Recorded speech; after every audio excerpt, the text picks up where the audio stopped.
kept hearing the Lord tell me over and over again, I'm dumping out fear. I'm dumping out fear. But what he meant by that is he's dumping it out of you. He's dumping fear out of you. He's dumping the fear out of you because fear is like a parasite. It gets into your system and it hides and it shows up randomly and it rears its ugly head in different seasons. And how many know I'm talking about? Fear is something that we all probably at times struggle with. It's the opponent of faith. It's faith's greatest opponent. It's fear. It's not unbelief, it's fear. If life can get you into a place of fear, unbelief will happen as a byproduct. Unbelief is just simply a byproduct of fear, saying or believing that, you know what, I can't trust God, I can't do this, it's not going to work out. The fear is actually what creates the unbelief in our lives. And I just want you to just put your hand on your heart for a second. I just want to reiterate this right now. Jesus, whether we believe in this room or not, whether we understand all that you are or not, whether we have a relationship with you or not, I just declare over everybody in this room that you've not given us the spirit of fear. Like your word says, you've given us a sound mind. That perfect love casts out every ounce of fear in us, and you are the epitome. You are the representation of perfect love, Jesus. You are love, and you're in this room right now. And for your people, and for those that are on a journey to discovering you, I pray that they would just realize and know this to be true. That when they and we together encounter your love, encounter the person of Jesus, fear has to go, fear has to bow. And we don't want fear to control our decisions. We don't want fear to control or direct our lives or manage us. We want to be able to manage that fear with faith. And tell fear where to go. In Jesus' name. Because I'm just going to tell you something based upon the truth of what Jesus has said over and over in his words through his people and himself, that fear is actually just a lie. Every time you feel fear and it stops you from moving forward in an area of your life in faith, it's because somewhere along the journey you started believing a lie that you have a reason to fear. And that reason, that belief system began to turn into an experience in your life. And now that fear has robbed you, it's ruled you, it's paralyzed you, it's stopped you from being able to do and accomplish the things that you know you're supposed to do and accomplish in your life. And so to go this morning and realize that those feelings are actually a lie, hopefully liberate you a little bit. That what I'm feeling right now in fear is actually a lie. I believe the lie that I have to fear. And it's affected me. But I just believe this morning that Jesus wants to deliver us from that fear. In Jesus' name. Amen. Amen. You guys can take a seat. Welcome to Kingdom Culture. So excited that you're with us this morning. That was amazing. You guys, so thankful for our worship team and their commitment. I'm thankful for all of our teams and their radical commitment to the house of God, building the house. I'm thankful for the Carlton staff here, for the sound guys in the booth and the lighting guys. They're amazing, you know. And we actually have grown to love them. They've been on the journey with us for a little over 2 years now since we've been here, and they've been amazing to us, and I think we're their favorite people, right? We're their favorite people. We're the best, right? We're the best. Is that true? Is that true? No, we're so thankful for our team, and just to echo what Matt had said earlier, our favorite redhead in the house, he mentioned that, you know, April 1st is a great opportunity for you guys to get involved. We have over 400 people coming. 160 of those are kids right now, and the week still hasn't been finished yet, and we're just believing to fill every seat in this house. Why? Because we just believe that everybody needs to have an opportunity to experience Jesus in their life. And so why not fill a seat, you know? And we encourage you, if you've been a part of this house and and you're occupying a seat, why not invite other people to sit with you next week and be an extension of love during Easter? Matt said a comment, he said we're going to welcome all the CEOs. What he was meaning is the Christmas, Easter only people that only come to church on Christmas and Easter only. The CEOs, you get it? You're tracking with me here? Those are the people that you want to invite, not just those people, but anybody, your neighbors, your enemies, invite everybody except your animals. Do not bring your animals to Carlton. But he mentioned that April 1st is an opportunity to really serve our community and serve the people well. And I want to encourage you, if you're not involved on team, you're not on the schedule for next Sunday, but you're a part of this house, maybe you've been involved in the past, sign up in the lobby to get involved next week. Whether it's logistics, setting up, we're going to be here super early on Sunday. This doesn't just happen. It doesn't just appear on stage, right? We have a team that really hustles, and in the midst of our truck breaking down, we're very limited on what we're able to do right now. We have to rent a truck every Sunday right now until somebody here buys us a truck in Jesus' name. I want to encourage you, get involved in kid culture. The kids, you guys, are the future of our city. The kids are the future of our city, and I love hearing testimonies of kids encountering Jesus and encountering the reality of God in their lives. I love hearing what's happening, and we have an opportunity to serve our kids well on Easter. And so we have activities happening from 10 to 10:45 for the kids and for families. It's a hunt, Easter egg hunt. It's not an Easter egg drop this year. We're not dropping 45,000 Easter eggs out of a helicopter this year at Aviation Space Museum.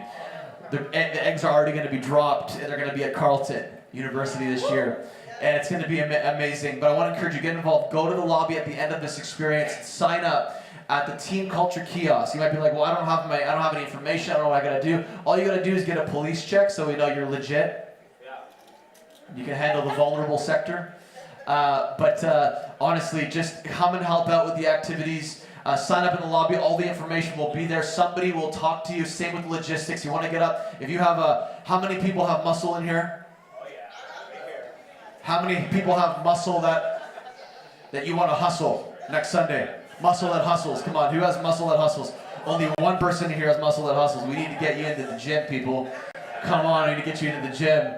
But if you have muscle that is willing to hustle on Sunday, sign up in the lobby. One of our logistics team members is going to be there to answer your questions, and we just love to have you, get you connected in this season. I'm so surprised of how many people that have been in our house for a period of time that have yet to connect with the team. You can only be an observer so long before you're uncomfortable and saying, man, I gotta get connected, I gotta build longer lasting relationships. And being on the team is one of the greatest ways. You might even meet your spouse, single ladies, single men. You might even meet your spouse. It's like better than speed dating. This is like a date, we're like a dating service. The team is like a dating service. Same with connect groups, What better place to find the men of your dreams, right? You agree? No? You agree? Logistics, yeah, you agree? Come on. Put your hand up if you're single and in the house as a female. Come on, put your hand up. Yeah, okay, we got it. If you're here, Come on, men, look around a little bit. Maybe sit next to one. Now's the time. Exchange numbers. No, I'm just joking.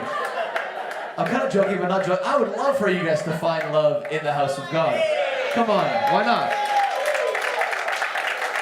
You know how I met my wife? No, actually, I was teaching one of my schools on the supernatural, and she was a student. It's like a teacher-student, it wasn't sketchy though. I was the teacher, she was the student. Hey, we were the same age, so it was okay, but I was single, and I wasn't looking for a woman at the time, so she kind of just showed up, and there wasn't even really we didn't really vibe at the beginning. She thought I was too scary looking, too intense looking. I thought she was a stuck-up government worker when I first met her, kind of. We had a bit of an interesting connection at one point even prior to this, but really I met her in my school of the prophetic, which I was teaching, at someone's house, some random person's house in the west end of Ottawa, and so that's how we got connected. It was kingdom, man. It was kingdom. So you might get your wife, your husband, I'm sitting next to you right now. Just look at the person next to you and say, are you it? Shock factor. Gotta make you laugh a little bit this morning.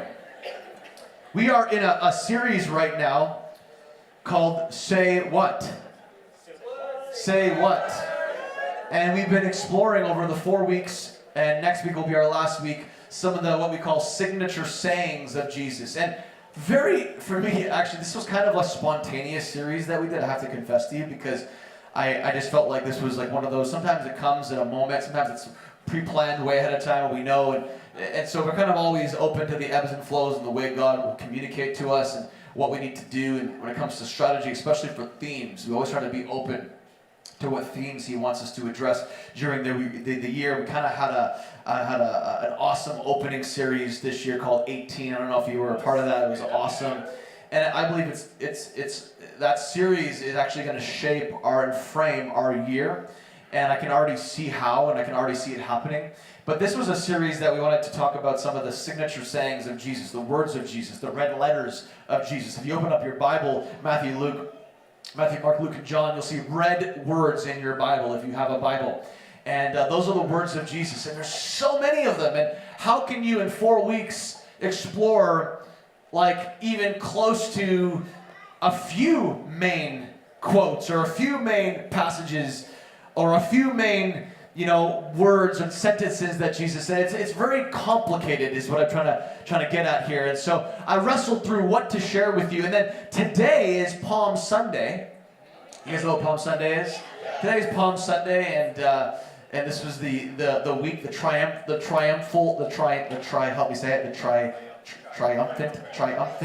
triumphant entry of Jesus into the city, en route to Him being sacrificed and giving His life for all humanity, which is what we end up celebrating 1 week from now on Easter weekend, next Sunday, April 1st. And it ain't no joke, you guys, we have church on April 1st. It ain't no joke, okay? It's no coincidence, though, that the message of the gospel, the Bible says, is actually foolishness. It's a foolish message that a man came, emptied himself of all his rights as God, came into the body of a human just like us, lived just like us, was tempted just like us, although did not fall into that temptation as we do, gave His life as a sinless sacrifice, died on a cross, and then rose again 3 days later. It's foolishness. It doesn't make sense to the rational mind. It doesn't make sense logically. It's foolishness. And we're going to be celebrating that foolish message on April Fool's Day. I'm excited about that. The first week we talked about in this series, just to give you a little bit of a recap, the first week we talked about, the subject was doers and daters. And we talked about how we have to work it to win it out of Matthew 7, verse 24, where Jesus talks about if you want to build your house right, build it on my foundation. Build it on the rock. Don't build it on the sand, build it on the rock. So when the storms come, you'll have what you need to last the long haul. It was an awesome message. We talked about how it's so easy to date ideas and have good intentions in life and date vision and date dreams, but God's called us to do them. He's called us to live them out, and we can only do that and live them out if we are able to build on the right foundation. Week 2, my message last week was called Taking the Highway, and how taking the highway, the higher way, is way better. And we spoke of John 14:6, where Jesus said, I am the way, truth, and life. I am the way. We talked about what this way is like and kind of broke it down in a little bit of a different fashion than maybe you're used to. But this morning, like I said, I wrestled with this, and it's kind of a weird message. And I feel like maybe it's more conversational. I don't know. Maybe it's less teachy, maybe a little more encouraging, and kind of like a little bit of a rebuke to all of us, myself included. And I can't shake the reason why I kept feeling to land on this passage, wrestled with it all the way this morning to the point where during worship I was looking through my Bible saying, okay, God, now's your chance. If this is not supposed to happen, speak to me now or forever hold your peace. Literally, like I'm telling God, like I need to know right now. And so I'm just going to go with it and see where this goes. Is that okay? Is that okay? I want to speak to you out of John chapter 8. Go to John chapter 8. Some of you might know this story. I don't think I've ever actually really spoken from this passage before that I can think of, or I'm sure I've referenced it over the years out of the hundreds and hundreds of messages that I've spoken, but I feel like this is something that I believe needs to be spoken about, not just in a church context, but in a world context at a way larger scale. I mean, obviously everything we do in here should be spoken to a world context, because the word is not something that ever goes void and will touch anything and anyone. And so obviously I believe that. But there's something about the season that we are in as I want to say, North American culture. John 8 verse 1, Jesus returned to the Mount of Olives. Everyone say olives. How many like olives in here? How many olive fans? Yeah, olive fans? I love olives. I love olives. Harley, you don't like olives? You know, if you ever have Matt over to your house, make sure you serve him like lots of different options of olives. He loves olives. He actually hates olives so much, but we're working on it here. It's like John and Harley. They don't drink coffee, which is totally demonic. I don't understand that. But John 8 verse 1. John 8 verse 1 says, Jesus returned to the Mount of Olives. But early the next morning, he was back again at the temple. A crowd soon gathered, and he sat down and taught them, which was a frequent thing that Jesus would do. And often he was interrupted, so he would do this. He would sit down and teach them. The crowds would come. He wasn't necessarily planning on it, although he did know it was going to happen, but it wasn't necessarily part of the plan, as far as the disciples knew anyways. And he would sit down and teach the people, and he'd put the disciples in really precarious situations and awkward situations, and put the onus on them to find solutions in the moment, to deal with things that would come up that were not planned and part of the journey. And he would sit down and he would use any opportunity he could to teach, because often the greatest interruptions in our life are the most divine moments in our life. You're walking down the street and somebody stops you on the street and maybe asks you for some change, or maybe in traffic somebody cuts you off, and there's a reason for that. Some of the most crazy, most irritating interruptions in life actually sometimes have great purpose in life. Maybe that person cutting you off saved you from a future accident down the road. You just never know, right? So interruptions are actually a good thing. A crowd soon gathered, and he sat down and taught them. Verse 3, as Jesus was speaking, the teachers of religious law and the Pharisees brought a woman who had been caught in the act of adultery. And something that I feel like we don't always emphasize when reading this passage is that even though we read it, we hear it, and we even say it, what would it be like to be caught in the act of adultery? It's one thing to find out about some form of adultery, but to be caught in the act. So the Pharisees had to be in a situation where they caught this woman in the act of adultery. You ever thought about it a little bit deeper? Could it have been that maybe one of the Pharisees, which was the religious teachers of the law, maybe knew another Pharisee that was a part of that act? I mean, I'm speculating here. But how is it that they caught this individual? We don't really know. We can speculate all we want. We don't really know how the act was caught. They put her in front of the crowd. Verse 4, teacher, they said to Jesus, this woman was caught in the act of adultery. Verse 5, the law of Moses says to stone her, which was, if you look in Deuteronomy and Leviticus, if somebody was caught in the act of adultery, the law was she was to be stoned to death along with the person that they committed adultery with, which we don't see anything asking where was the man in this situation. Interesting, isn't it? That the law, these religious people, now think about this for a second, read it in context. The religious people were exposing this woman who was caught in the act of adultery, and they were exposing her based upon their knowledge in the law, because they were experts in the law. But the law actually says, you can read it in Deuteronomy, the law actually says that both parties are to be represented and to be penalized. Here are the experts of the law just focusing on one part of the law. Let me just continue on here. I want you to hear that for a second. Verse 5, the law of Moses says to stone her. The Pharisees say to Jesus, what do you say? Isn't that kind of like what the media is always asking? Always asking Christians, what do you say?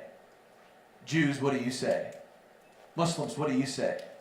Buddhists, what do you say? Isn't media always asking the question, what do you say? What do you believe about this? You notice how every time there is a Christian on some sort of media platform like Fox, CNN, Larry King, whatever, they always ask the same questions? You ever notice that? The patterns? What do you believe about homosexuality? You ever notice that?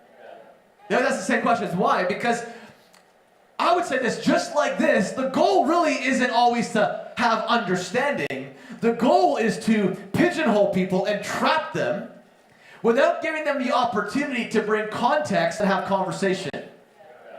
You said this, and we just forget everything else.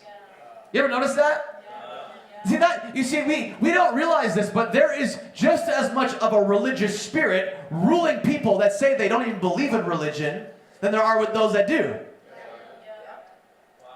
There's two things that Jesus addresses, and I don't have time to really go here. You can read it in Mark 6. I don't have time to go here, but Jesus addresses two spirits at rule that are at work in our world, and it's what they call the leaven of the Pharisees and the leaven of Herod, which represents the political realm, and one represents the religious realm. These two things are at work, and if that, he says, listen guys, don't let the leaven affect you. A little bit of leaven will leaven the whole lump. He says, beware of the disciples of the leaven of the Pharisees and the leaven of Herod, which represents the political realm. Beware to not let the influence, the negative, the cynical, the influence of this spirit infiltrate your understanding of my kingdom values. Because when they do, they'll warp everything. We don't realize that think about this for a second. What's the two greatest conversations you'll ever have that will end up in a fight will be based around religion and politics. Jesus warned the disciples about this. Beware not to so fix all of your attention on those somewhat gray, controversial areas of your life. Make sure that the kingdom is first and a priority. Matthew 6, verse 33. Seek first the kingdom and his righteousness, and all these things will be added unto you. Are you with me? Yeah. So I'm going to bring you a little bit of context. What do you say? People are always asking that question. What do you say? What do you say? What do you say? What do you say about marriage? What do you say about sex before marriage? What do you say about what is considered immoral and not immoral? What do you say about gambling? What do you say about overeating? What do you say? We're always asking these questions, maybe because it's innocent, or maybe because we want to trap somebody in some sort of hole that they can't get out of. Verse 6. Listen to what it says next. They, who's they? The Pharisees, were trying to trap Jesus into saying something they could use against him. That's what the Spirit does. To trap him into saying something they could use against him. But I love this, and think about it for a second. They were trying to trap him because they knew on either side of the coin they could pin him against the wall. Because knowing the law, Jesus came to fulfill the law. He wasn't above it, he came to fulfill it.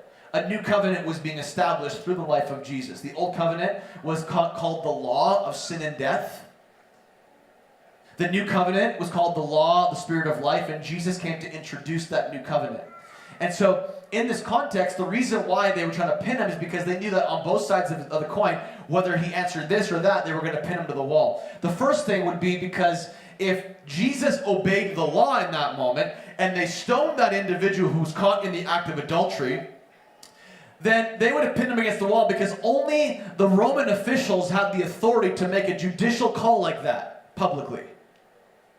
No Jew had the authority to do that.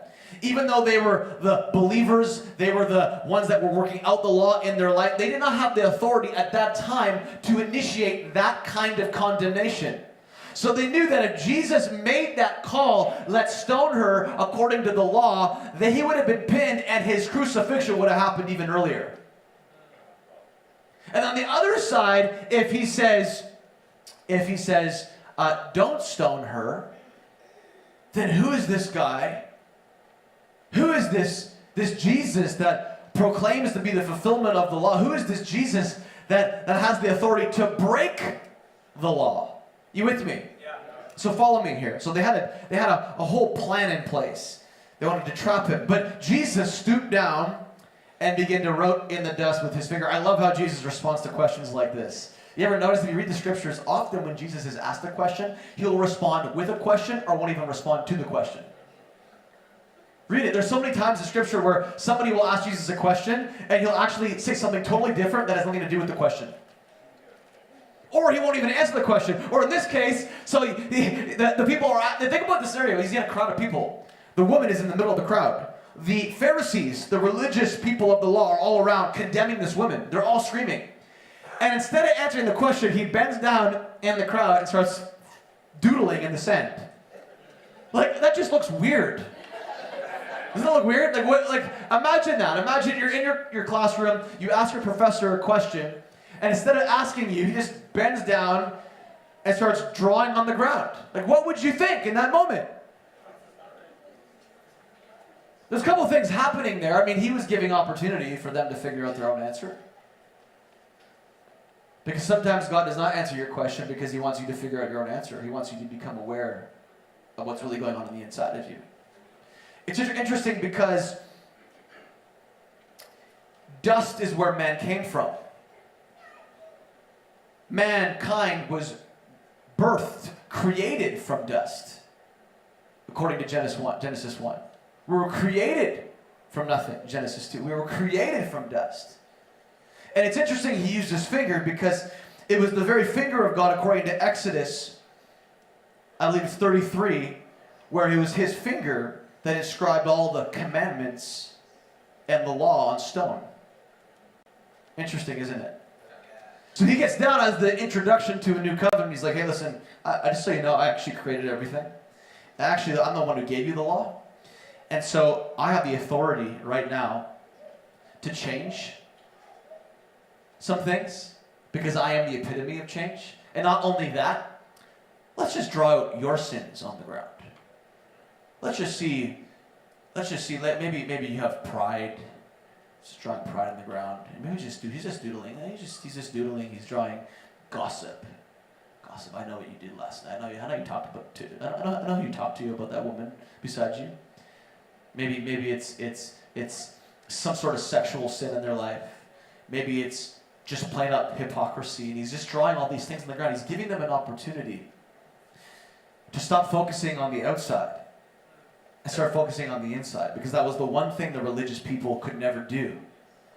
They acknowledged Jesus with their lips, or they acknowledged God with their lips, but their hearts were far away. They had to focus on the outside, but the inside was dead. And so for a moment, he's giving them an opportunity. In verse 7, it says they kept demanding an answer.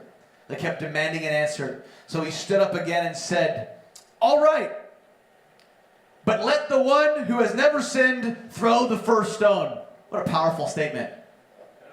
You know why he could say that? Because as teachers of the law, as teachers of the law, they had to have known that according to the law, if you had even broken one of the laws, you'd broken all of the laws. So are you saying, Pharisees, that you have no junk in your trunk? That's what you're saying. You're so quick to judge, condemn, this person that, this person did this person needs to be like, justice needs to happen, judgment needs to happen. You're so quick to do that, but I know what you did last summer. I know what you did last night. I know the chatter that you have been doing with your friends about so-and-so and so-and-so. I know all the little deep and dark secrets. Maybe they don't know it, but I do. Let me just write it down on the ground for you to see, because maybe when you see your condition, you'll actually begin to see your solution. Because you'll never actually find your solution if you can't see your current condition. It's deception to not be able to live and see our current condition and live life like nothing's wrong. It's deception. But all of a sudden, when we're aware that we are in need of someone to save us from our junk, that's when grace steps in. That's when life begins to happen.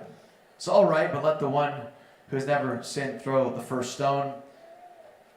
Verse 8, then he stooped down again and wrote in the dust again. Interesting. It's so weird. It's like, you're weird, man. Jesus is weird. He did some weird stuff. Starts writing, doodling again on the ground. It's okay, maybe he still didn't get it, or maybe I didn't write enough because he interrupted me the first time, so let me just write out all your sins. I'm going to write out all of them. Then he stooped down again and wrote in the dust. Verse 9, when the accusers heard this, they slipped away one by one, beginning with the oldest. It's It's very important to understand that, beginning with the oldest, because they have more time in life to do stupid things. In their mind, they're probably the worst hypocrites. They had way more time to do and live stupidity in their life. The oldest, until only Jesus was left in the middle of the crowd with the woman. Interesting picture that's drawn here, because in the midst of our sin, in the midst of us being caught in the act of our sin, Jesus still stands in the middle with us. He's with us. In the midst of our greatest struggle, he still stands in the middle of it all. In the middle of all your accusers, all the people that are out to get you and take you out, people to condemn you, to shame you, Jesus is still in the middle. That's the grace. That's a picture of grace. You didn't deserve it. You might deserve to have X, Y, Z as a consequence, but somehow grace stepped in and showed you mercy in time of need. Somehow grace stepped in and showed you that, you know, you deserve this, but I'm going to give you this, because grace is giving you what you don't deserve. And mercy is not giving you what you do deserve. And so grace and mercy, in the picture of the person of Jesus, steps into the moment and is left in the middle with this woman in the crowd. And I bet you in that crowd there was a whole bunch of other people that were doing some stupid stuff. But all the people that had a self-righteous attitude, that thought it was their objective to point out someone's sin, they all pieced out. They all left. Because in a moment they were aware of their condition.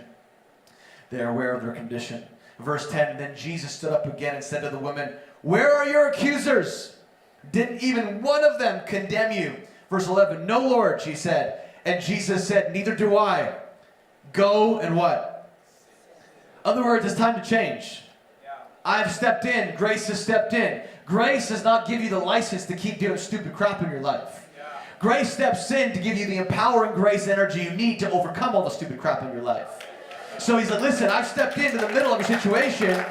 You got no accusers left, and according to the law, there have to be witnesses present to stone you. They're all gone. There's no witnesses left. There's no evidence. There's no evidence that can be held up in court with no witnesses. They're all gone. So just know this. You have been redeemed in this moment. Reconciled in this moment. I've forgiven you in this moment. But change your ways. Don't go back into that stupid relationship again. Or mess around like that. My message, that was my introduction.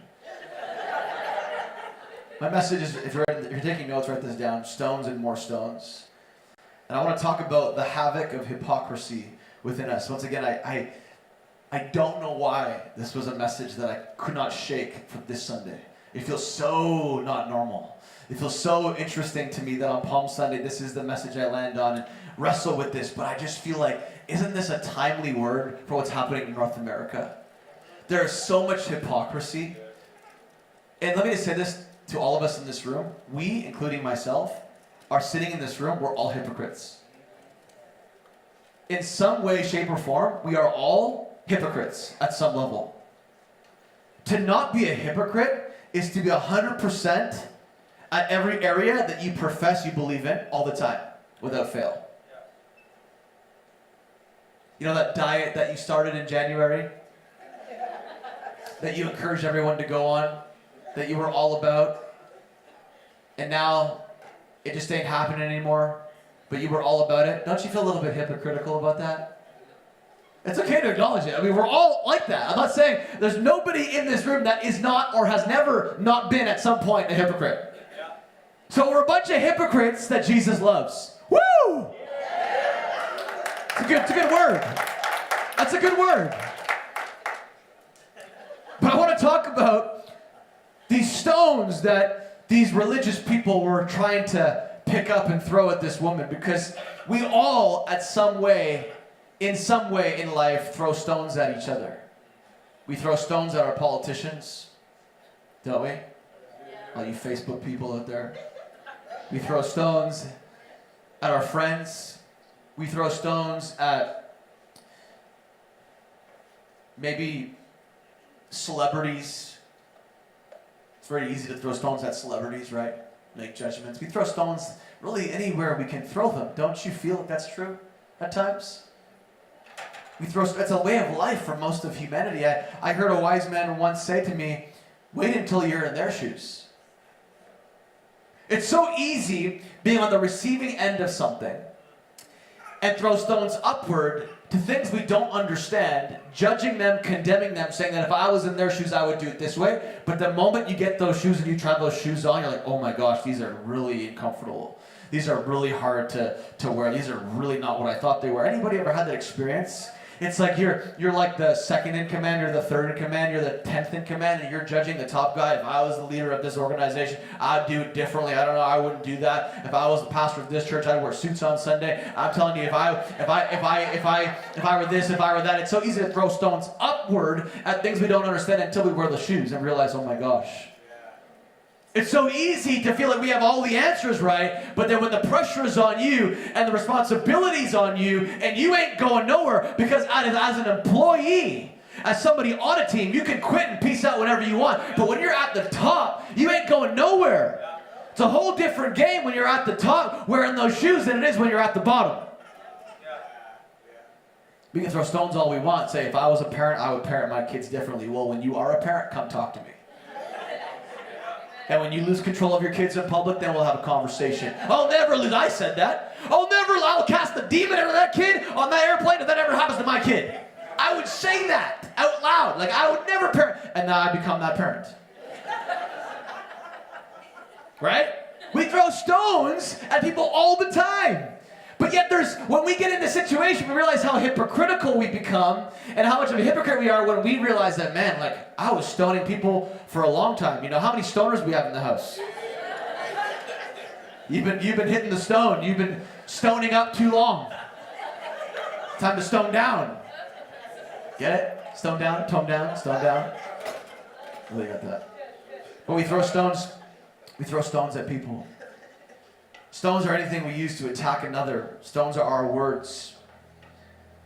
Words that we believe are right. Words that we believe should be heard.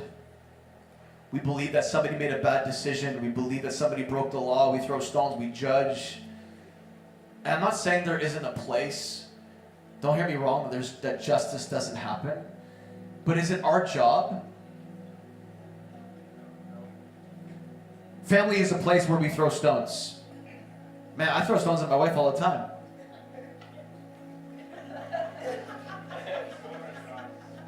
I do. There's been times when I'd be like, without saying it, you should be more like me, and there's a problem with you. How many husbands? Come on, only a few. Okay, yeah, we're bros. Come on, props. But we've all done it. Or as wives. Throw stones at your husband. You should be more like me. You don't think like me. You don't clean like me. You don't do like me. And we expect somebody, not to say that, don't get offended if you're a woman because you're thinking that only women clean because men clean too. Okay. All I'm saying is that we throw stones at family. And we judge family. How about social media and news media? It's a place where we throw stones. Man, it's so easy, right? It's like nobody wants to give you a mic, so thank God for social media because you don't have to hear back from anybody in person and you won't get beat up in public, so you can go on Facebook and you can go on social media and say all the comments you want that are absolutely ridiculous and make no sense. And it makes you feel good. Like, I have a voice to be heard! Democratic society! Everybody hears my voice! Social media! It probably ain't doing squats. Even the piano stopped. It probably ain't doing squat.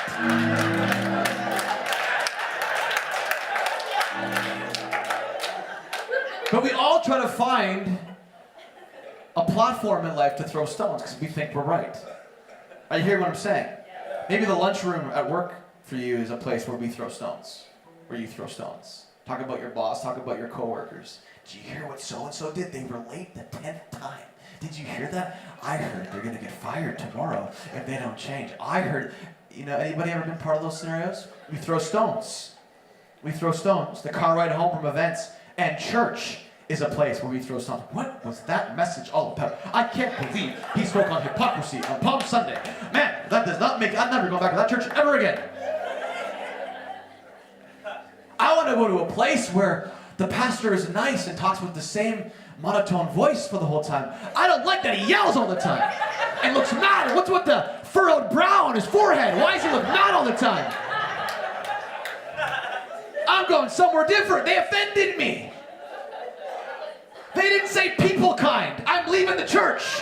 Sorry, I gotta stop.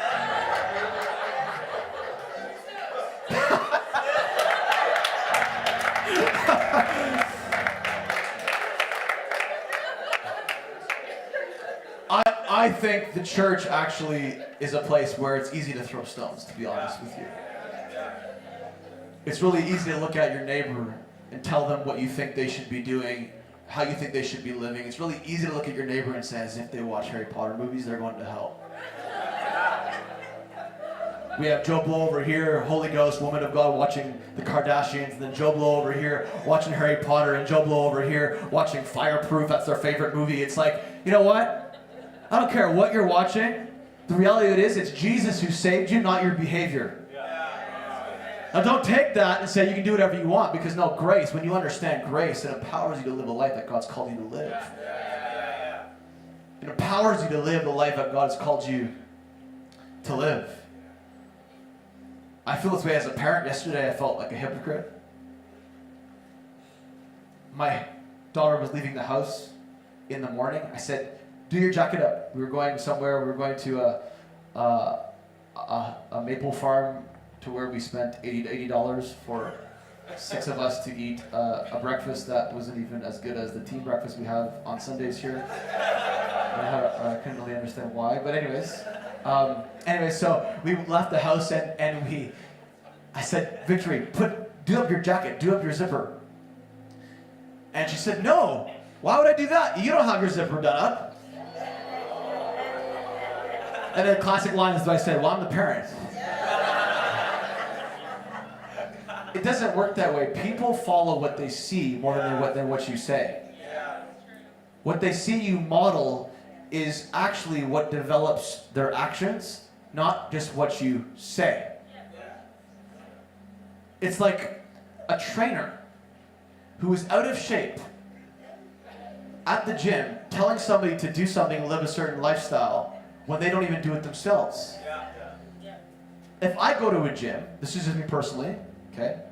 And you call me, maybe I'm throwing stones here, judging. When I go to a gym, if I want a trainer, I'm looking for the most jacked guy in the gym. Because what that tells me is he's living it out and he's hustling hard to live out what he believes every day. That's what I'm looking for. Maybe you're like, well, you can have knowledge, it doesn't matter, you can have knowledge. Yeah, well, I'd rather have knowledge and experience and lifestyle right now. Someone living it right now. That's what I'd rather have as my trainer. But in all ways, shapes, and forms, we all are hypocrites at times. I feel like as a parent, I'm always a hypocrite. How can I think about this yesterday. I'm like, how can I tell my daughter or one of my kids not to raise their voice if I raise my voice?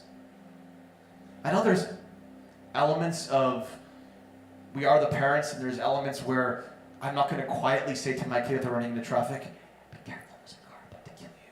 I'm not going to whisper that. I'm going to raise there's moments to raise your voice to get their attention, right? But the culture that happens within our kids really is a result of the culture that happens within the parents. The way my wife and I treat each other in front of our kids really models how our kids are going to treat each other, their friends, and their future spouses. Which scares me sometimes, to be honest, because I don't know if I want some of my kids, I'd say my girls, to marry men like me. Because I know there are sides of me that I don't like. And I'm like, God, it's by your grace. By your grace, I'm throwing stones at myself. Like, there's parts of me that I don't want my girls to find in their spouse. You know what that does is that, number one, I feel it makes me like freak out a little bit. And number two, it motivates me a little bit to be, as best as I can, more conscious of what I do and how I do what I do. Man, we throw stones so easily. Anybody ever judge the judgers? You ever find yourself doing that? Like, I can't tell you how many times people have come into me and said, you know what, I need to repent to you because I judged you, because I felt like you were judging me. It's kind of interesting, isn't it? Think about that concept for a sec. So you were standing in judgment, judging me, thinking that I was judging you when you didn't even know me. We didn't even have a relationship, and I wasn't even judging you. In fact, I don't even know you. I don't even recognize you. I don't even know who you are. Never seen you for my entire life. So you are actually judging me, and from your own issue, you were seeing everybody around you from your own filter. You actually created an experience that didn't even exist. You were judging the judger, assuming that so-and-so is judging. You see what I'm saying? Yeah. That's how the church is seen in our culture often. They're a bunch of judgmental hypocrites. Well, is that fair to say? Because do you know everybody? Do you know everybody? Yeah. We are a bunch of judgmental at times hypocrites, but so are you. Yeah. You're judging the judgers without even knowing the judgers and being in relationship with the judgers. You see what I'm saying? Yeah. We all stand in some form of judgment and hypocrisy in many times of life, and we don't do certain things because we judge. Like I went to like a board game room recently. Anybody ever been to a board game room? Like, what is a board? I never even really heard of a board game room, and it was like I had to be honest. I confess. It was for Laura's birthday, and I was like in a judgment. I was like, what is this place? It was like, I felt like it was like Geek Central. I judged it, just being honest. I repented, okay? There was geeks, but geeks are cool. I like geeks. I need geeks in my life because I can't do a lot of the things that geeks do, and geeks can't do a lot of things that I can do. So, hear me out. Don't get offended if you're a geek. I love you. You're awesome. Okay? But I kind of judged it a little bit. Like, a board game room. It's on, I don't know where it was on, it's downtown somewhere, but they serve food. Yeah, oh, you guys are all geeks. Yeah. Y'all hang out, everybody hangs out at the boardroom place. I know where to find you. Can't find you in church, I'm going to the board game room. But we played board games, and I had to admit, like, I judged it. Even when I got in the environment, it's like super weird. Like, it was just new for me. Like, just new for me. And then we pulled up the first game, which looked like a complete weird game. It looked like one of those like weird, I don't know how to describe it, games. And I so loved it that I ended up buying it. Yeah. Like, you just never know, man. You start throwing stones, all of a sudden the stone falls on you. Everything that you were judging against or throwing stones at ended up becoming the very thing that you love. In Matthew 7, Jesus says these words. I love these words. In verse 3, it says, and why worry about a speck in your friend's eye when you have a log in your own? How can you think of saying to your friend, let me help you get rid of the speck in your eye when you can't see the log in your own eye? Love this word. Should I say it? Hypocrite! Verse 5, that's what he says. First, get rid of the log in your own eye, then you will see well enough to deal with the speck in your friend's eye. In other words, like, what if we took a moment and started to throw stones at ourselves, so to speak? Worked on ourselves. Would the world get a little better? I think so. We took a moment to look inside and deal with our own junk rather than focusing on changing everybody else around you. It's great marriage advice. Great relational advice. It's great coworker advice. Any sort of business, any career advice. Focus on you being better and watch the world around you get better as a result by your example. Oh, I could list a whole bunch of things that probably are represented in all of our lives that make us feel like hypocrites at times, you know.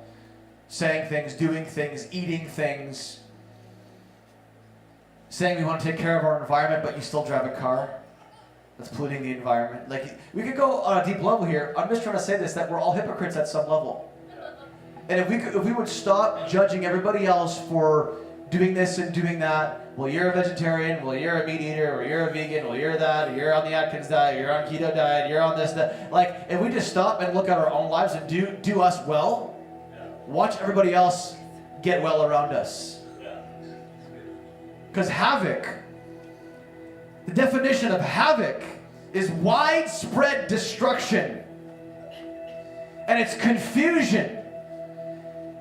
And when we live a hypocritical life, throwing stones at other people, we live our own life from a place of confusion and soon enough widespread destruction. It will destroy us. Because we end up standing in our own judgment. I struggle with this. I'm just going to be honest. I'm almost done here. I get up here every week and I teach out of the scripture. Jesus has transformed my life. When I was 18 years old, I had an encounter on the 417, didn't believe in God, didn't believe that Jesus was the real deal. I had a visitation in my car at 18 years old. That visitation was better than any drug that I'd ever done. And I heard a voice say to me in my ear, I didn't even know Jesus spoke. I didn't know he communicated. I knew that if there was a God, that God must be able to communicate, or what's up with that God? If he created everything and he can't communicate, there is a problem. And I heard a voice say, make a choice. And in that moment, I can't tell you how, I can't tell you why, but I knew it was Jesus speaking to me. And in that moment, I said, if this is you, and you're this real, and I can have this type of encounter, and you're this real to me, I'm giving you my all, my everything. I'm giving you all of my life. I made a decision that day. A decision in my heart for everything to begin to change. And I have the privilege that God has brought me along a journey, and I've traveled the world, and I've spoken in many different nations around the world, and I've taught my schools that I developed around the world. I've seen some awesome things. I've been a part of some awesome moments. And I'm so grateful. And we have a little church community called Kingdom Culture here in Ottawa, and I'm so grateful for you, and I love you, and I love what we get to do each week. I really do. Like, I really do, genuinely, I do.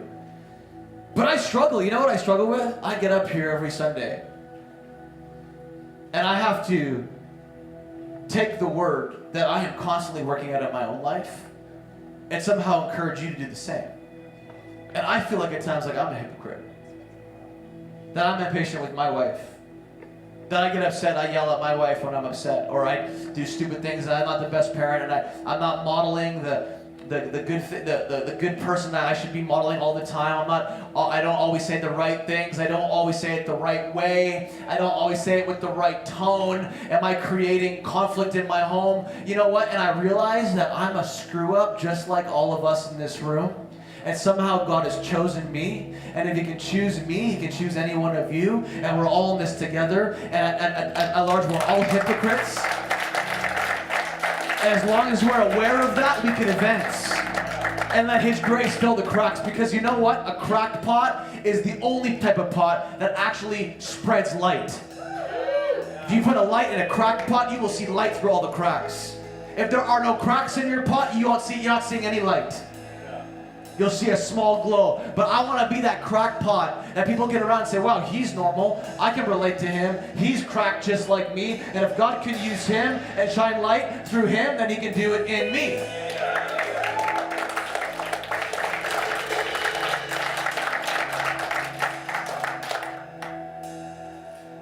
But we don't just throw stones at people. My last point, I want us to stand up. We throw stones at God. We throw stones at God all the time. We throw stones at God. It's no coincidence that the beginning of this passage that we read about the religious people picking up stones, the beginning of this passage opens up with the religious people trying to throw stones at this woman. But you know how the whole passage closes? They start trying to throw stones at Jesus. Look what happens here. Jesus is having an interaction with the Pharisees. He says, I tell you the truth, before Abraham was even born, I am. At that point, they picked up stones to throw at him, but Jesus was hidden from them and left the temple. We don't just try to throw stones at people, we're throwing stones at God all the time. We're blaming God for our problems. We're blaming God for why things are happening. But what about taking the time to look within and say, God, what is my part in this? How can I move forward? Not just, God, how can you give me the fix that I want? How can you answer all my little prayers that I want? How can you just do everything that I want when I want it and be angry when you don't do it? God, I'm on a journey of faith and believing what you promised, and I'm not going to stop. I'm not going to throw stones at people anymore, and I'm not going to throw stones at God. I want us to lift our hands right now in this moment, and I feel this morning, moving into April 1st, this is actually a healthy way to transition in that. Let's do what the Bible calls a little bit of repentance for a moment. Repentance just means changing my thinking about a situation. I'm changing my perspective of a situation. Maybe we've been throwing stones at our family, at politicians, at churches, at ministers, at in our jobs, our co-workers, our neighbors, our bosses, our managers. We've been judging, and yet we stand in our own judgment. And maybe it's a moment today just to say, okay, God, I need to change my perspective. I've been judging, I've been throwing stones at my leader, I've been throwing them upward. I don't understand what it's like to be in their shoes. And so God, I'm going to start working on me. I'm going to work on me. I'm not going to work on them, I'm going to work on me. And in working on me, you end up working on them. That's how it works. Whether it's in your marriage, whether it's in your family, today we're making a decision to put the stones down. To put the stones down. He said, she said, he should do that. They need to do that. I deserve this. We're throwing the stones down today on the ground. And we just say and ask God that you would redeem whatever's been lost. Because of our judgment, because of our hypocrisy, we just ask that God, you fill those cracks right now. Let your grace fill those cracks right now. Let the atmosphere in your heart right now begin to change and lean towards a miracle that can happen right now in this moment for you, to push you and thrust you into this next season without carrying the baggage that you've been carrying because all the judgments you've been standing in this season of your life. It's time to throw those stones down in Jesus' name.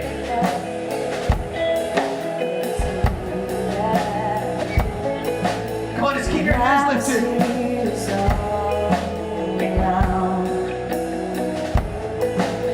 Spirit of the Lord. Set us free right now. Set us free right now. Set us free right now in our mind. Some heart surgery right now in this room. Some heart surgery right now. We're throwing them down right now. Our judgments, our gossip, all that stuff that's just holding us back. Thank you for your grace that steps in. It steps in and it makes all things good again. Spirit of the Lord is here. Overflow in this place. Fill our hearts with your love. Your love surrounds us. You're the reason we came to encounter your love. Your love surrounds us. Overflow in this place. Fill our hearts with your love. Your love surrounds us. You're the reason we came to encounter your love. Your love surrounds us. Oh,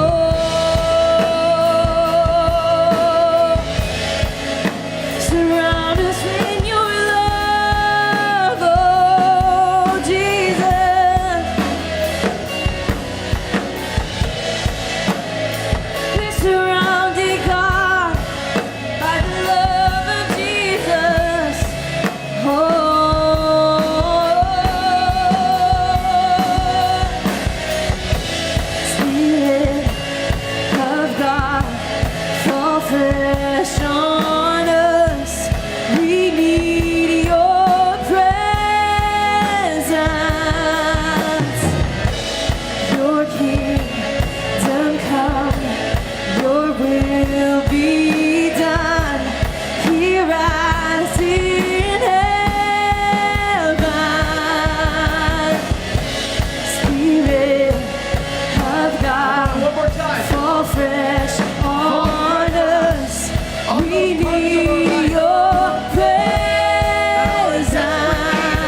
now, real quick, if every eye closed in this room, if you're in this room, and you're on a journey, you don't know what you believe, you don't know where you're at, you don't know what would happen to you if you were to die today, you don't know what will be next. We just believe here that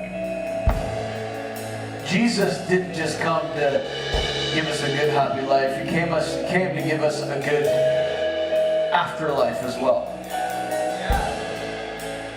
And we want to have that assurance, and the Bible's very clear on how we have that assurance. It says in Romans 10 that if we confess with our mouth that Jesus is Lord and believe in our heart that He was raised from the dead, which is what we're celebrating next weekend. It says you will be saved from yourself, saved from a disconnection from God, that you will find who you really were destined to be, and to develop that relationship while you're here, not just to get your ticket off the earth and into heaven one day, but while you're here to have an abundant relationship. And if you're in this room and you don't know what happened to you, you know you've been searching. I believe that you are here for a moment. You are here with a divine purpose. This is a divine moment for you. And if you're in this room, you've never made a decision to let Jesus in, to let Him in to be the center of your life. I don't just mean to be a thought or some sort of afterthought or some sort of religious icon like you believe is a good man. I'm talking about you let Him in to be the center of your world. If that's you with every eye closed in this room, if that's you right now, I want us together. If that's you, I want you to say this with me, but we're all going to say it together. If you want to come into the beginnings of that relationship, we're going to make a statement of faith together right now. Let's say this together. Say, Jesus, we're saying yes to you today. We believe that you are God. We believe that we are forgiven. And we accept that forgiveness right now. We want to develop a relationship. And we believe that you were raised to new life, to give us new life. So today is a new day for me. I'm beginning a relationship with you. In Jesus' name. Amen. Amen. If you said that and you meant it in your heart, I want to encourage you at the end of this experience to make your way into the lobby and visit our white kiosk in the lobby and say, hey, I made a decision to let Jesus into my life. I'm here for the black box, and we'll give you a black box to help you along your journey. It has some resources in it, and the team will be available to pray for you. But for the rest of us, as we close, we're going to dismiss you. But why don't we just sing this one last time, that a miracle is available for us right now. As we sing this, you guys can make your way out. God bless you. We'll see you next Sunday, April 1st, Easter weekend.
great week, Kingdom Culture. We'll see you next Sunday.